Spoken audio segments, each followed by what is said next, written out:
Welcome to CBSE Grade 10 Part A, Unit 1, Communication Skills.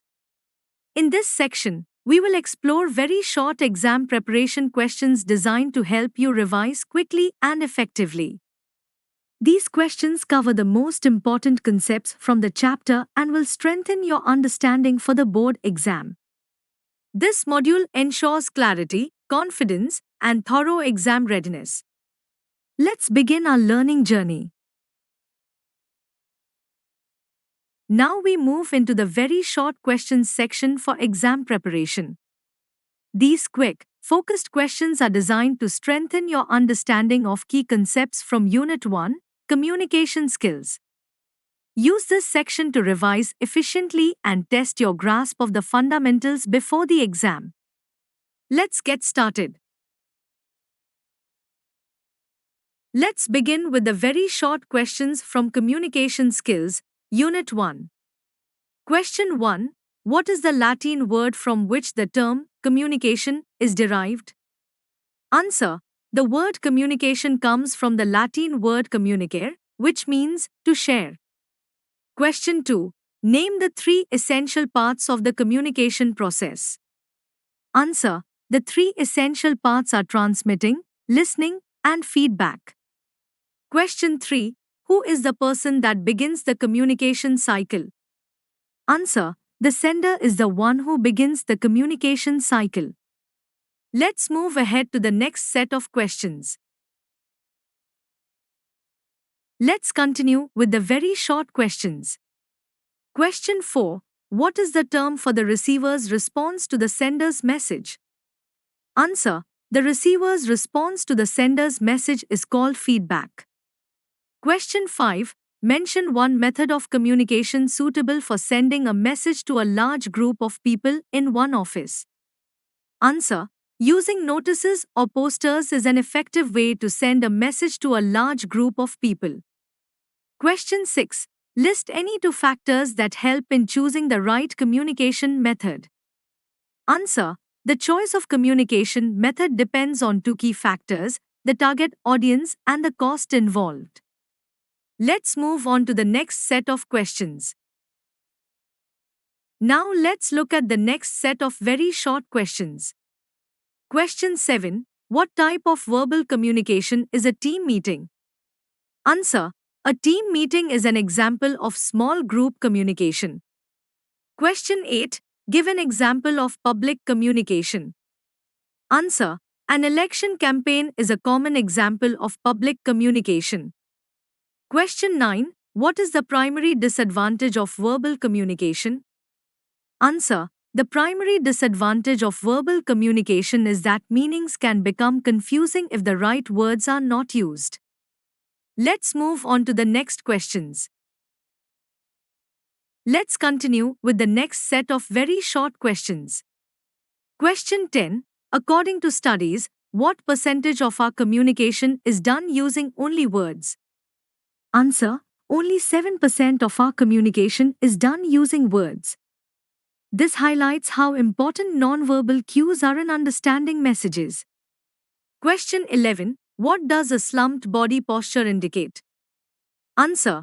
A slumped body posture is often seen as a sign of weakness or lack of confidence. Our posture communicates a lot about how we feel. Question 12. Define paralanguage in nonverbal communication. Answer. Paralanguage refers to how we speak, our tone, speed, and volume. These elements can completely change the meaning of what we say. Let's move on to the next questions.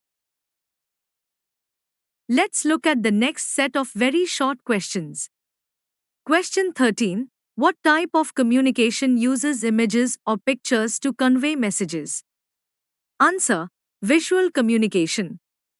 It involves exchanging messages through images or pictures, making information easy to understand without using spoken or written words. Question 14. Why is feedback considered a crucial component of the communication process? Answer. Feedback is essential because it is the response from the receiver that completes the communication cycle. It helps the sender know whether the message was understood correctly. Question 15. State one quality of good feedback.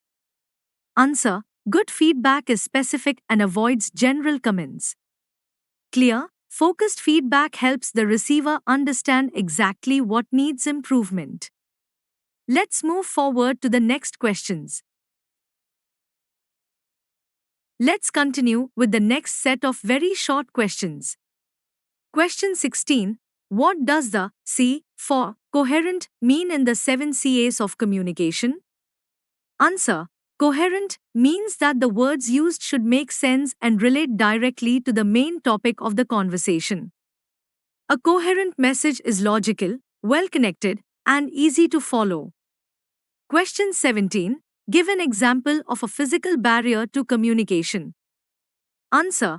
A physical barrier occurs when gestures or body language cannot be seen, for example, during a text message conversation. Since nonverbal cues are missing, it becomes difficult to fully understand the message. Question 18. What kind of barrier arises when people from different cultures misunderstand each other's customs? Answer. This is a cultural barrier.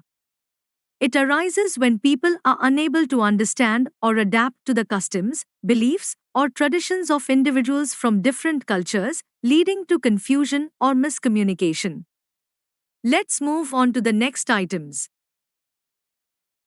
Now let's look at the next set of very short questions. Question 19. What is a group of words that communicates a complete thought called? Answer. A group of words that communicates a complete thought is called a sentence. A sentence expresses a clear and complete idea. Question 20. Which punctuation mark is used to indicate a strong feeling? Answer. An exclamation mark, shown as, is used at the end of a word or sentence to express strong emotions such as surprise, excitement, or anger. Question 21. What part of speech is used in place of a noun? Answer. A pronoun. A pronoun replaces a noun to avoid repetition and make sentences smoother, for example, using she instead of repeating someone's name. Let's continue with the next questions. Next, we have question 22. What is the function of a verb in a sentence? A verb is the part of a sentence that shows or describes the action being performed. It tells us what the subject is doing.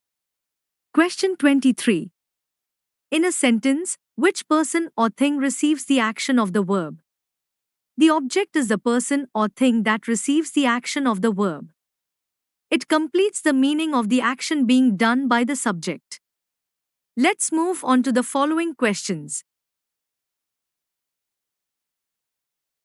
Let's look at question 24.